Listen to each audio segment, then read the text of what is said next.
बुढ़ापे की मजबूरी। मेरे पति के देहांत के बाद मैं अपने एक लौते बेटे के यहाँ रहती थी। मेरी बहू का एक अलग ही रूप मुझे देखने को मिला, साथ ही बेटे का भी। दोनों के मन में क्या है मैं अच्छे से जानती हूँ। वो चाहते हैं कि मैं वृद्धाश्रम चली जाऊँ।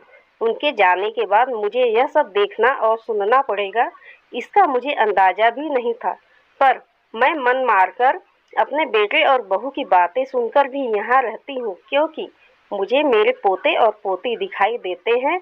उनकी झलक पाकर मुझे सुकून मिलता है। घर के बाहर एक टीन की झोपड़ी में रहती हूँ। मेरी बहू को कोई दिक्कत नहीं हो, इसलिए मैं घर के बाहर रहती हूँ। बेटे ने थोड़ी मेहरबानी की है तो ऊपर टीन की चादर लगवा दी है। समय समय पर थोड़ा राशन दे देता है तो मैं अपना खाना बनाकर खा लेती हूँ।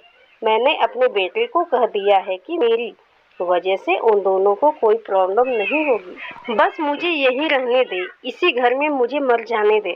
मैं बस यही चाहती हूँ। मैं अपने आप को खुशकिस्मत समझती हूँ कि मेरे बेटे और बहू कम से कम मेरे लिए इतना तो कर रहे हैं।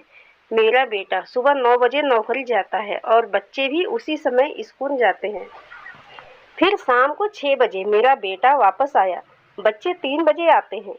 उन्हें आते जाते निकलते देख मुझे बड़ा सुकून मिलता है। मेरे पति के दोस्त जब कई दिनों बाद आए, उनकी पत्नी का भी स्वर्गवास हो गया है। उस समय पर वो हमारे घर पर आया करते थे। उनसे हमारे अच्छे रिश्ते थे। उनका घर हमारे घर से थोड़ी दूरी पर था। पैरों में समस्या हो गई थी, ठीक से चल भी नहीं पाते थे। वो बड़े दिनों बाद मेरे यहाँ आए। मुझे उन्हें देखकर अच्छा लगा। उनका हाल भी मेरी तरह ही था। बच्चे अब उनसे भी परेशान थे। आकर मेरे पास अपना दुखड़ा रोते थे और उन दिनों को याद करते थे। बुढ़ापा हम जैसों को बहुत रुलाता है। उनकी पत्नी का स्वर्गवास हो गया था और उन्हें चलने उठने में समस्या थी, इसलिए वो तो अपना खाना भी नहीं बना पाते थे। मेरे पास आए तो मैं समझ गई कि यह इतनी मुसीबत में चलकर पुराने दोस्तों के यहाँ चाय और खाने की चाह में ही जाते होंगे। उनकी भी अपनी मजबूरी थी। वो आए तो मैंने उनके लिए खाना बनाया और उन्हें खिलाया। मना कर रहे थे नहीं खाना, लेकिन मुझे पता था कि उनको भूख लगी है। बहू ने खाना नहीं दिया। मेरी बहू ने मुझे और उन्हें खाना खाते देख लिया। वो कुछ भी ना बोली। ऐसे ही वो यहाँ 2-3 बार आए। जब भी वो आते मैं उन्हें खाना खिलाती। फिर उनके जाने के बाद जब मेरा बेटा आया तो बहू कहती है कि तुम्हारी माँ कितनी बेशर्म है, पता नहीं किस किस को आजकल बुलाकर खाना खिला रही है। बड़ी मुश्किल से कमाया जाता है और यह लौटाने में लगी है।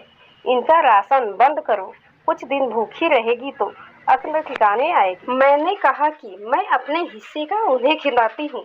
तुम्हारे पिता के पुराने मित्र हैं। फिर भी बहू का उल्टा सीधा बोलना शुरू रहा।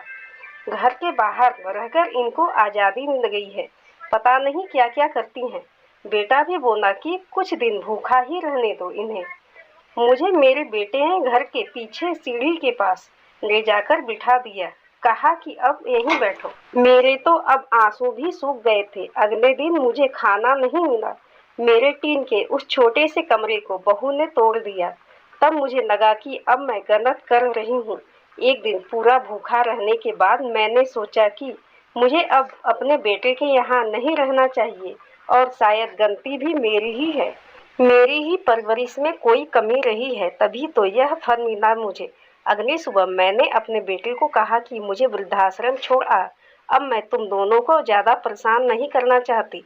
बहू ने कहा कि एक दिन भूखी रही तो अगले ठिकाने आ गई ना। बेटे के चेहरे पर भी अजीब सी खुशी थी। जल्दी से तैयार हो गया मुझे छोड़ने के लिए। बहू कह रही थी कि आज की छुट्टी ले लो, यहीं आसपास मत छोड़ आना, कहीं 3 दिन में वापस आ जाए। मैंने अपनी बहू से कहा कि बेटी चिंता मत कर, मैं अब नहीं आऊंगी। मैंने अपने पोता पोती को गले लगाया। मुझे पता था कि अब मिलना नहीं हो पाएगा। बेटे को भी चाहती थी कि एक बार जी भर के गले लगा लूं, लेकिन वो बोला चलो जल्दी करो। मैंने बहू को कहा कि बेटी अपना ध्यान रखना। मेरा बेटा मुझे छोड़ आया। वहां आकर मैंने देखा कि मेरी तरह कई हैं, थोड़े दिन उदास रहते हैं, फिर सच को स्वीकार कर लेते हैं। मैं अब यहाँ खुश हूँ, कुछ काम भी करती हूँ। मैं चाहती हूँ कि ऐसा कहूँ कि ऐसा किसी के साथ ना हो, लेकिन ऐसा कब किसके साथ हो जाए कोई बता नहीं सकता। माँ बाप को ऐसे समय के लिए भी तैयार रहना चाहिए। बस बच्चों को पाल कर बड़ा कर दो, उनसे कुछ उम्मीद मत रखो। आजकल का समय बस ऐसा ही है। धन्यवाद।